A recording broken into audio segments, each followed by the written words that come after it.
Apakah kamu mencintai pasanganmu? Buktikan. Tapi bagaimana caranya membuktikan cinta? Tidak ada angka pasti. Tidak ada momen spesifik saat cinta muncul. Tapi cinta bisa dibuktikan lewat waktu dan konsistensi. Hal yang sama berlaku untuk kepemimpinan.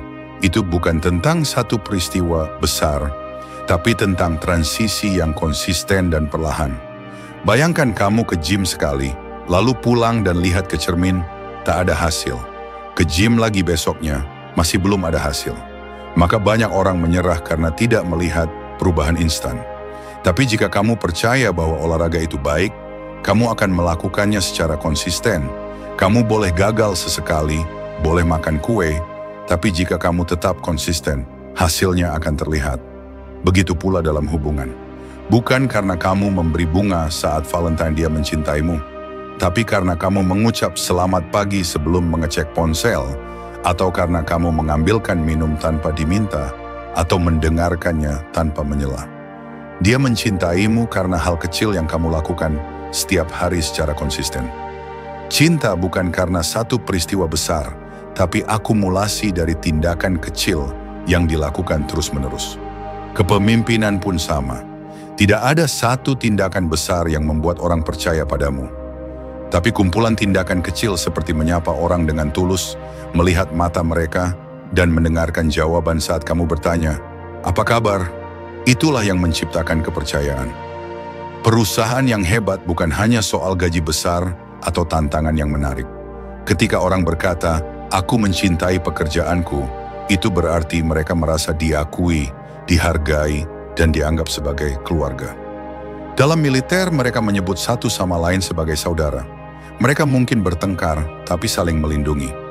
Dalam organisasi yang sehat, hal itu juga bisa terjadi jika dibangun dengan nilai dan tujuan bersama, serta pemimpin yang peduli sungguh-sungguh terhadap orang-orangnya.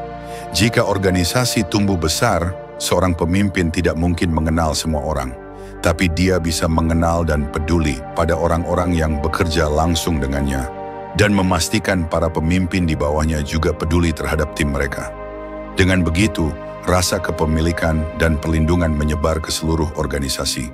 Dan yang paling penting dalam kepemimpinan adalah keberanian, karena sangat sulit untuk berdiri melawan tekanan eksternal demi kebaikan jangka panjang timmu.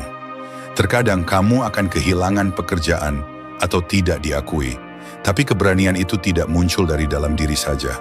Itu muncul dari hubungan dan dukungan orang-orang di sekitarmu. Ketika kamu tahu seseorang mendukungmu dan berkata, "Aku ada untukmu," maka kamu mendapat keberanian untuk melakukan hal yang sulit. Keberanian itu menular. Ketika kamu berani, kamu menginspirasi orang lain untuk ikut berani.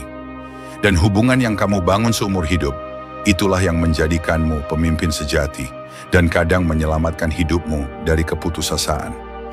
Karena saat seseorang berkata, "Aku mencintaimu," dunia bisa berubah.